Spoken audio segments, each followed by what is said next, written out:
Bonjour à toutes et à tous. Alors aujourd'hui, je vais vous présenter une routine avec des cordes. Et plus précisément, une routine avec trois cordes. Alors, comme vous pouvez le constater, ces trois cordes sont de longueur identique. Et j'ai oublié de préciser, elles sont numérotées de 1 à 3. Nous avons ici la corde numéro 1, la corde numéro 2 et la corde numéro 3.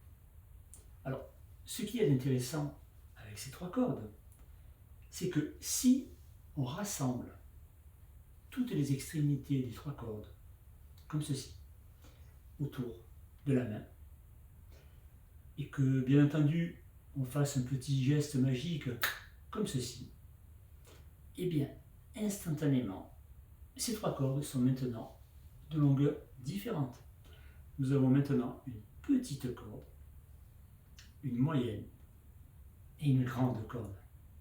Alors, ce qu'il y a encore plus intéressant avec ces cordes, c'est que si on refait une deuxième fois, à savoir si on rassemble de nouveau les extrémités des trois cordes, notamment de la grande, de la moyenne et de la petite, autour de la main, comme ceci, et que bien entendu on fasse de nouveau un petit geste magique, et bien maintenant nous avons de nouveau les trois cordes qui sont de longueur identique. Et nous avons toujours la corde numéro 1, la corde numéro 2 et la corde numéro 3.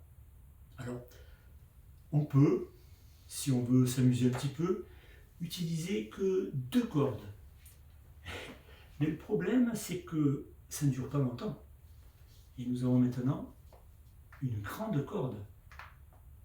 Alors, on peut aussi éventuellement essayer de faire disparaître, par exemple, les deux extrémités. Alors pour cela, il suffit de les mettre dans la poche, comme ceci.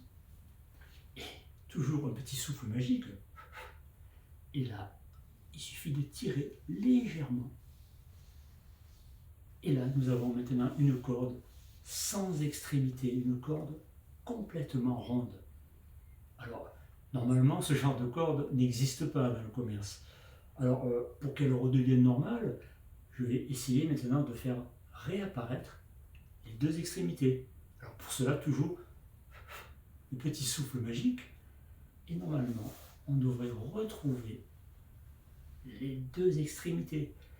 Oui, mais le problème, c'est qu'il faudrait maintenant les réintégrer dans la corde ronde. Alors, pour cela, il suffit simplement d'entourer les deux extrémités comme ceci. Et bien entendu, toujours le fameux souffle magique. Et nous avons maintenant de nouveau une corde tout à fait normale avec deux extrémités. Mais rappelez-vous, au début du tour, j'avais trois cordes de longueur identique. Maintenant, j'ai une corde moyenne et une très grande corde.